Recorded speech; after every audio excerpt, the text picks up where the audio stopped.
right, so here with Andy, one of the top producers, top performers of the company, and I'm going to hear with Andy, and then we're going to talk about his life, how he started, and how he became successful. Really excited to have you, Andy. Thank you, boss. Thank you. Mexicano, ¿verdad? Claro. Mexicano. So Andy, why don't you share with people that might not know you yet? I know you're pretty popular on Instagram, but did you grow up rich? No, definitely not. We grew up in a small place called Riverbank, California. We don't see a lot of these high rises. We don't have these views. So all this is new to me, you know. Just like a lot of people out there that are just trying to get out of their current situation and trying to better themselves. So that was me. So you lived was it like kind of like the projects or was? Well, look, my brothers would not allow me to say that my upbringing was a struggle. When they were young, we lived we used to receive housing assistance. So vivíamos donde nos ayudaban ahí con la renta o estaba bien económica los gastos de la vivienda. But then when I grew up, we moved to Riverbank. 1993, I was 3 years old, 2-story house. The struggle there was that I didn't have a room. The house had 4 bedrooms, and Andy, being the youngest, got to sleep on the couch downstairs. Yeah. A lot of the times in the hallway because I wanted to sleep with either my brother, my sister, parents, and none of them would take me. So I would just be kind of the outsider a lot of the time. How old are you when you were in the Riverbank? I got there at the age of 3, and we moved around a bit as I grew a little older, but I lived there till I was 14 years old. Then we moved to Phoenix, Arizona. So Phoenix, Arizona, you were how old? 14. Till what age? 14 till 16. And then even ended up in Mexico for a year. I lived in Mexico, in Guadalajara, for about a year. And you were how old? I was 16, going on 17. And after that, you came back to California. What place? To Salinas. Salinas. So Salinas, you're what, 18, 19 years old? 18, 19. And talk about when you were 18, 19 years old. Like, what were you doing for work? Were you doing loans? Or No. I refused to work anywhere because I knew it was under my pay rate. I felt at a very young age like, man, nobody out here is gonna pay me what I'm bringing to the table. So I accidentally started selling knives. My sales career started selling knives. Cutco. A little shout out to you guys because you guys kind of opened the doors for me. And I was just in college, just enrolled so I can continue to play soccer. That was my thing growing up. Yeah. But no, I wasn't working and definitely not in loans. And I lasted 2 days working in the fields. I quickly identified like, okay, this labor work is not going to work for me. I'm not going to make it. If one day I have a family and kids, they're not going to survive if I keep trying to do this working in the fields situation, which is why I stuck with school. So you said I'm not going to do this. I'm not going to work and I'm going to do these crappy jobs because it's under my pay rate. Can you talk more about that? It's not because you're a cocky person, because you're not a cocky person, right? No, definitely not. So it's just knowing that you have some special, something that you bring to the table that for the most part, I just felt extremely confident in overachieving in anything I did. Yeah. So a $8 an hour job was not going to make me feel like I was being compensated properly. Yeah. So talk about when you were in California, come to California, Salinas, you're 19 years old. Were you a nice were you a nice guy like you are now, and were you ethical? Did you get into any trouble, or were you like a nice guy that was like perfect? Look, I still consider myself a really nice guy. My people were always taken care of. I never violated any of our codes, but I did have some bad habits. I like to steal things here and there, and it was just silly things like. I mean, what did you steal? Did you steal your friends' girlfriends? No. See, that's something that my name was never tinted with. Yeah. So what would a guy like you steal? Something like gum at the liquor store. I would go to the store, instead of buying the shirt, I would say, it can't be too challenging to just slip it under the 2XL shirt. I used to wear really big shirts. It ain't that challenging to slip a shirt under my jeans and there goes a free shirt. Did you ever get caught stealing? Yeah, I did. You did? Yeah, that was one of the most embarrassing moments of my life. It helped me. It was the best thing that could have ever happened. I went to Target and I stole Clearasil. Oh, you had acne. I didn't have acne. Well, let me get to it. So I stole Clearasil and I stole a pair of soccer socks. So then I got caught. They took me to a little room. And the gentleman there, the cop or whatever, he told me, buddy, but you don't even have Clearasil, or you don't even have acne. And I'm like, I know, but it's to help prevent it, you know. So I wanted to keep it that way. So then he was looking at me like I was dumb. And the soccer socks I had, they were for little kids. So it was a gift that I was gonna give for my nephew. I got caught stealing Clearasil, which I didn't have acne, and little kid soccer socks. So it was just a bad habit, you know, that I had. I wasn't really a bad guy. I did like to get into fights here and there, if it was, you know, me trying to prove myself, or with the friends. Yeah. Was Chente there back then? Yeah, Chente was part of that crew. So you need Chente. You and Chente were like the bullies? No, Chente he's always been a good guy too. Yeah. Yeah. He's never been a bully, but he's been one to hold his ground if he needs to. Yeah. Now, Andy, talk to me about you mentioned a story to me, and I don't think anybody has heard this, and people always stare at your six pack, but they don't see that you have like a little stab there because something happened to you back then. Yeah. When I was young, I think like a lot of us males growing up, we don't even know what we're made out of. You know what we're made of, and any chance that you get an opportunity to almost prove not just to yourself but to peers that you're down, you get yourself caught in some dumb situations. So yeah, when I was 18, 19, we were at a quinceañera, and we ended up getting in a fight with it was about 7v7 for a very silly reason. It was about girls and he said, she said, and yeah, I ended up in the hospital, and that was an eye opener for me, because to me it was like, oh man, it was an accident. I got stabbed. I didn't take it to heart. I was like, man, I'll see him around eventually. I'll clear that little situation up. But when you got stabbed, like, how did it feel? Did it hurt? You kind of go numb. Like, it didn't really, you don't feel it. It's not until your body cools down, and I'm in the hospital and I couldn't breathe. I wasn't able to breathe deeply, like take a deep breath. But it was about 2-3 in the morning, so I started getting phone calls from my mom. She was in Salinas, 2 hours away. I was in Modesto. I started getting calls from uncles, from my brothers, my cholo friends that are like, oh, who did this shit to you? You shouldn't even be going through this. It's, you know, I'm in that type of stuff. I don't know why you're going through it. But it was an eye-opener, because then I backtracked. I started thinking, like, man, why did we get in a fight again?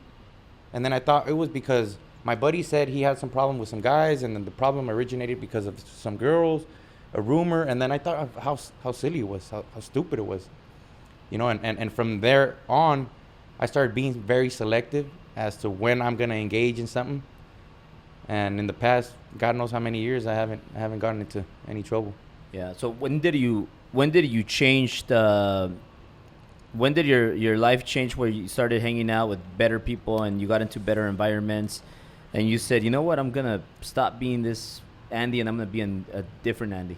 I think that there was a series of things that happened. So the stealing stopped when I got caught at Target that one time, stealing Clearasil and stealing soccer socks. Because my sister, which I'm very thankful that you did that. I was very pissed that time, at that moment.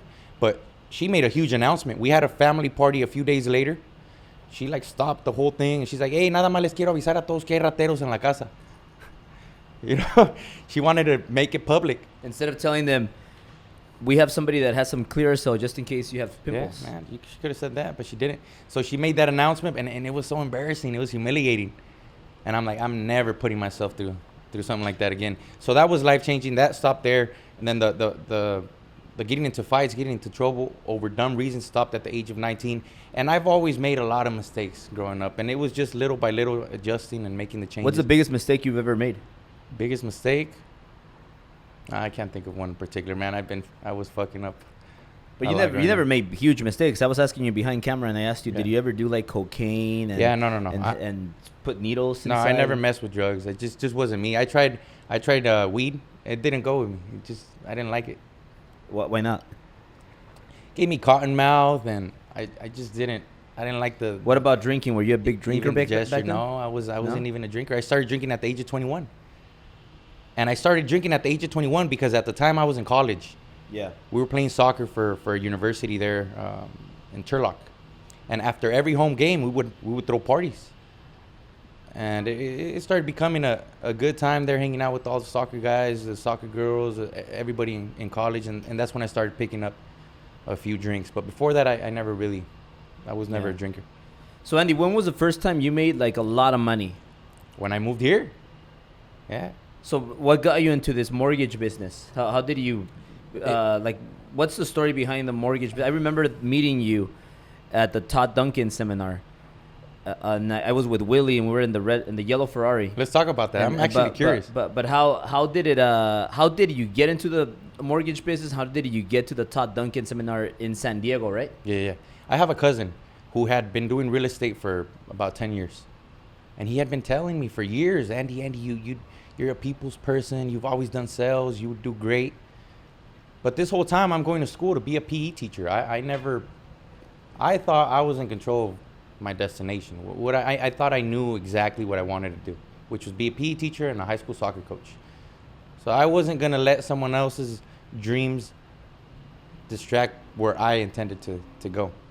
And then eventually I was like, all right, you know what? I'm going to check this out. And I ended up falling in love with it. So then once I was in, the next big step was finding the right guidance, the right mentorship, the right information. And I wasn't getting it where I was at, which is why I ended up in the Todd Duncan Seminar and ran into you. And I was like, do you remember how I got on my knees and was asking for info? And I was always curious to know what was going through your mind when I was doing some of these things. Yeah, but talk about that. Like you went to the Todd Duncan Seminar by yourself, or you No. went with somebody? I convinced my cousin that got me into the business that we should go get some training Yeah. because I wasn't getting it in our establishment. How much money were you making when you went there? Oh shit, no! Like in 2017, Yeah. I got a W-2 for $8,700.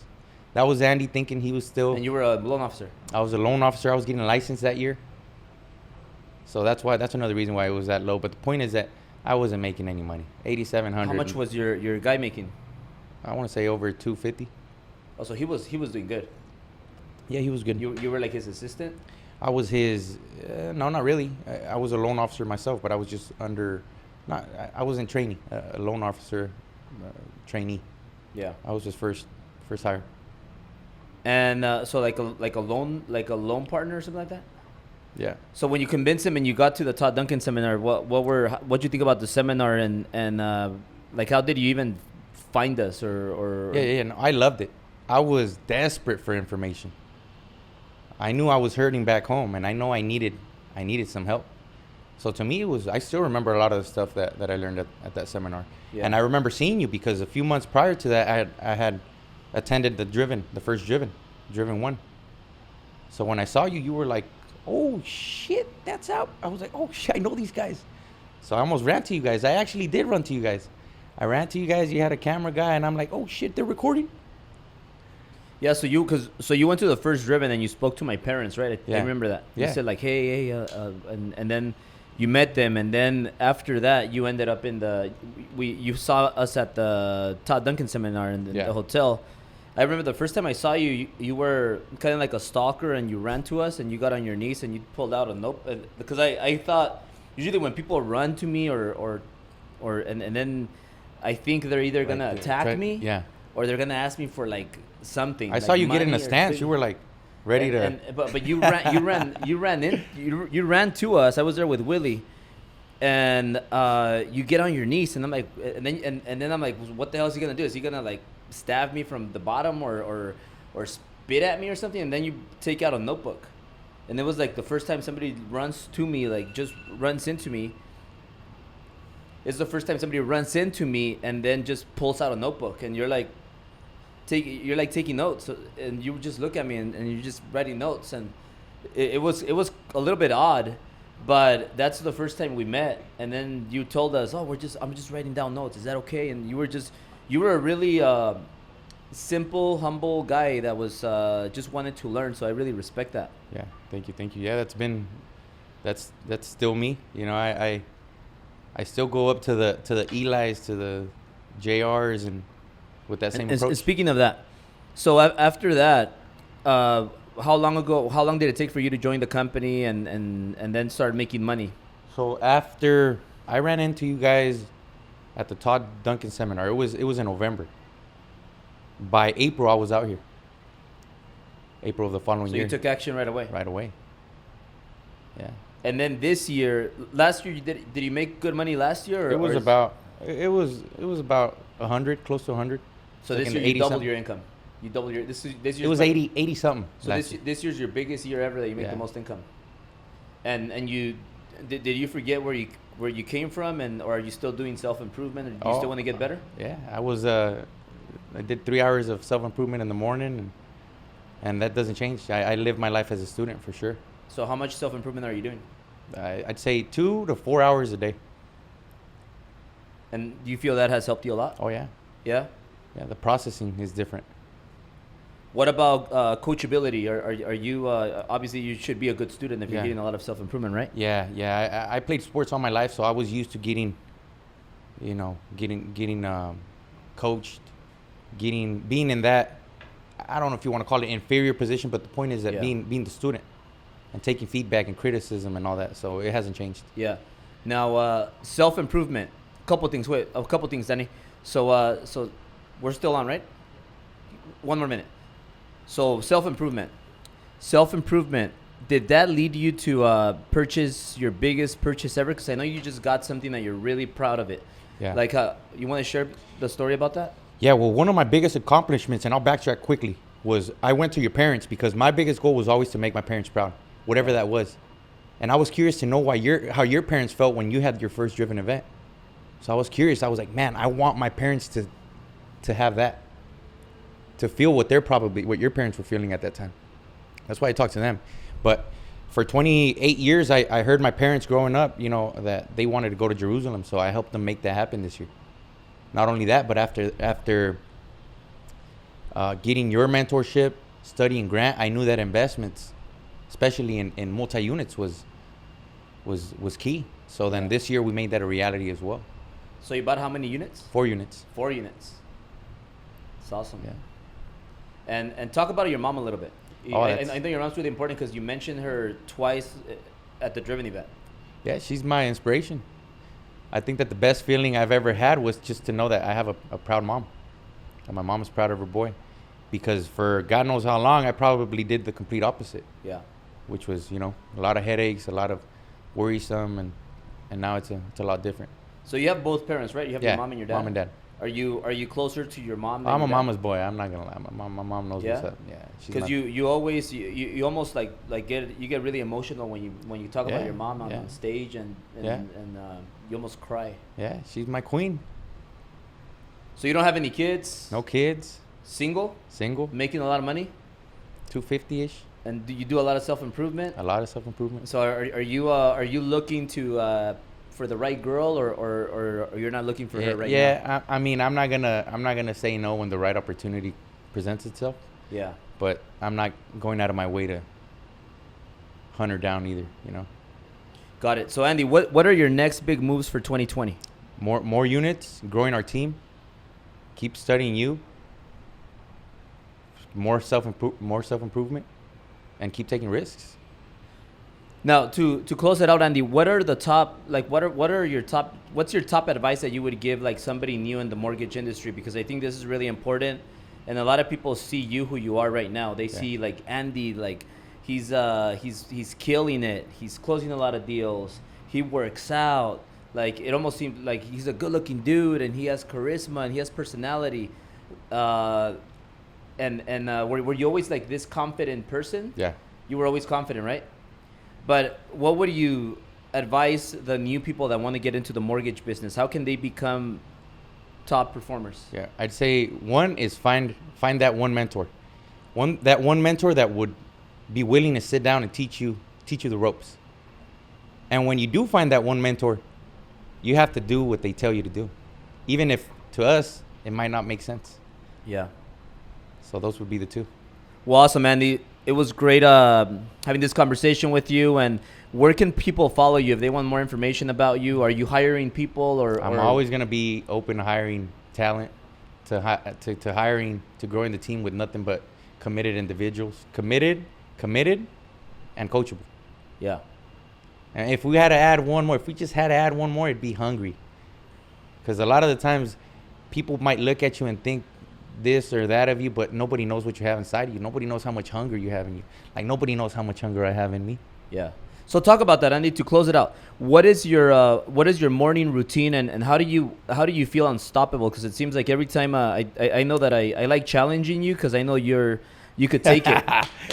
but what you wanted to close this out a long time ago, but you liking this, huh? What's your morning routine? Because you're very, very confident. How do people become that confident? Where does it come from? It comes from keeping promises to yourself. Like, if I tell myself I'm gonna wake up at a certain time, I wake up at that time.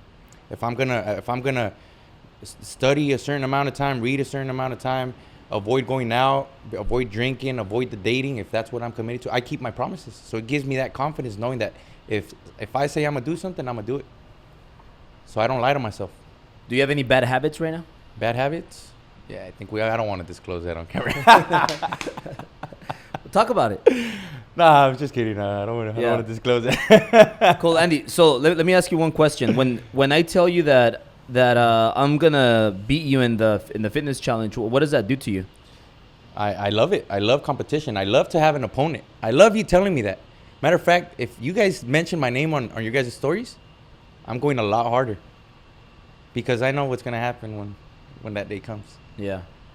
So I wish you the best of luck. Well, awesome, Andy. Really appreciate you, and give people your Instagram. Is your Instagram your favorite, or do you have a Facebook too, or where is your favorite platform to communicate with people? I have Instagram and I have Facebook. I do prefer Instagram, Andy's Home Loans, and Facebook is Andy's Home Loans as well. So. And we'll put his contact information below. If you guys want to reach Andy, they could send you DMs. Of course. Awesome. So thank you, Andy. Appreciate you.